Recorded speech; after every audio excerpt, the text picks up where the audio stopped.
So same goes for filming the Formula 1 race rundown of the Styrian Grand Prix.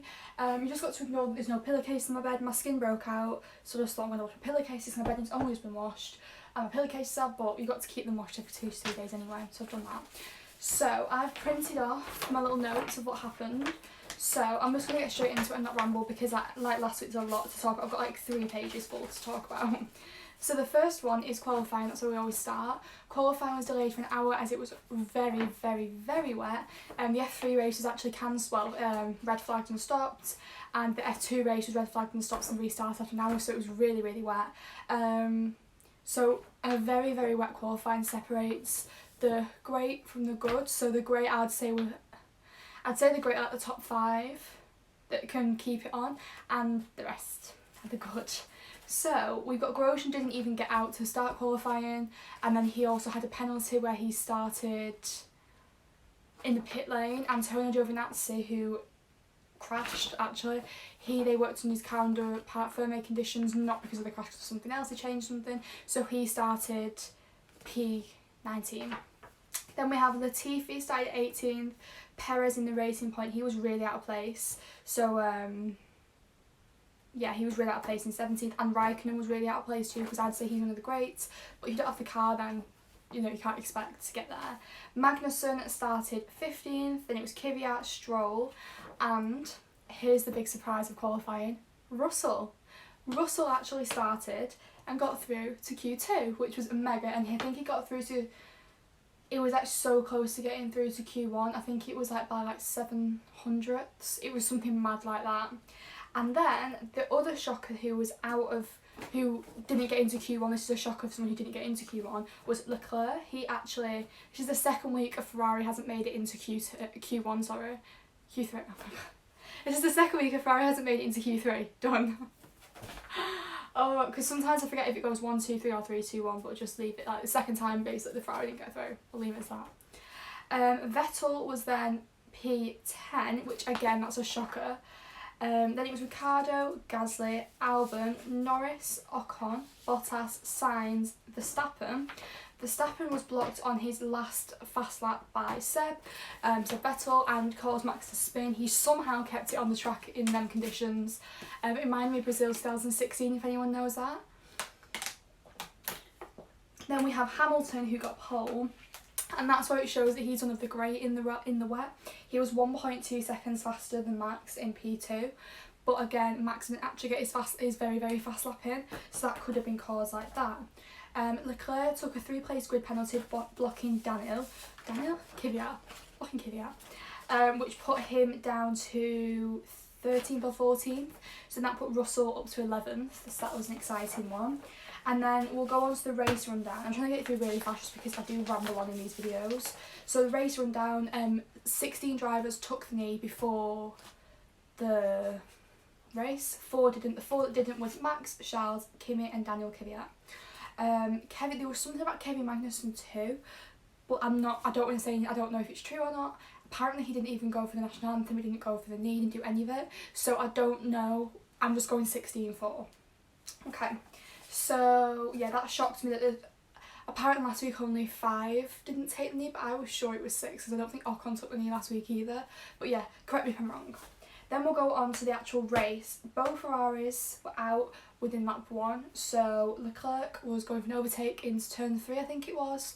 Oh, it could have even been turn 1, you know. Vettel didn't expect him to be there. It was obviously lap 1, so lap 1 is always going to be something going on. Vettel was there and then Leclerc literally just came and took his back wing off. Vettel was out lap 1, Leclerc was out lap 3 because he thought he could carry on, but it had been too dangerous with his broken floor. Ocon then was out with an issue, he had some sort of brake cooling issue, which is unsafe to race with obviously. Then it was Latifi and then Russell. Russell went off and lost it whilst fighting in about lap 5.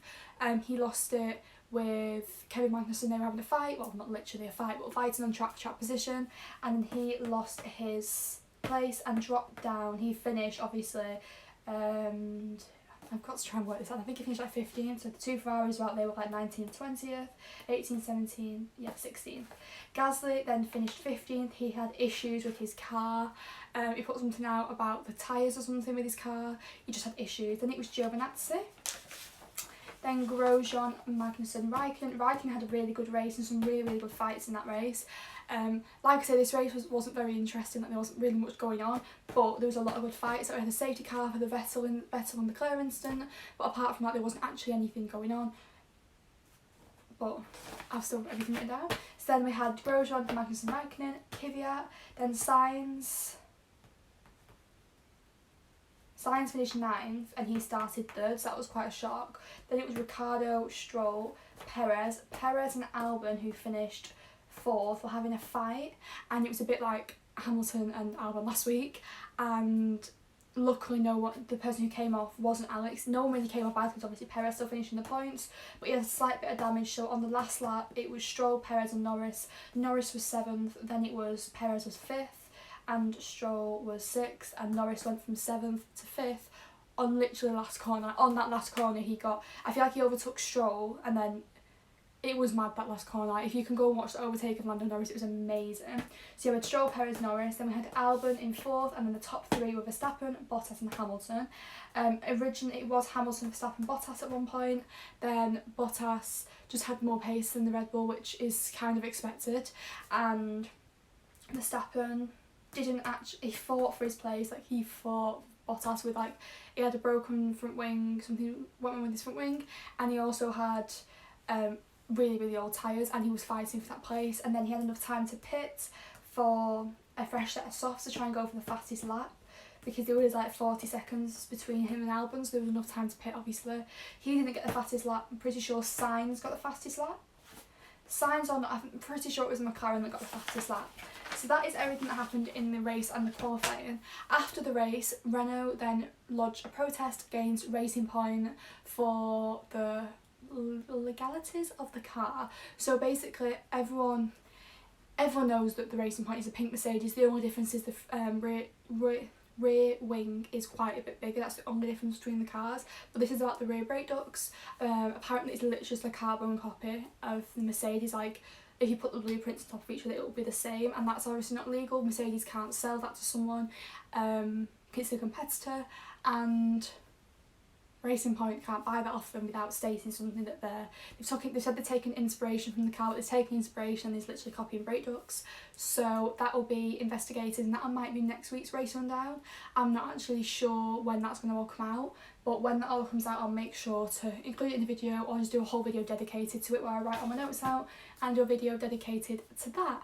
That is all I've got to speak about this race. It was quite boring, but this week I'm not going to be doing predictions for the Hungarian Grand Prix. It just, for me personally, I don't think my predictions videos can be that interesting. It could be like 2 minutes long and they're not that interesting for people to watch. So I'm just going to stick to doing the race rundowns every Tuesday after a race, and hopefully when like the Touring Car Championship stuff starts, British Touring Car Championship, I'll probably do some videos on that as well.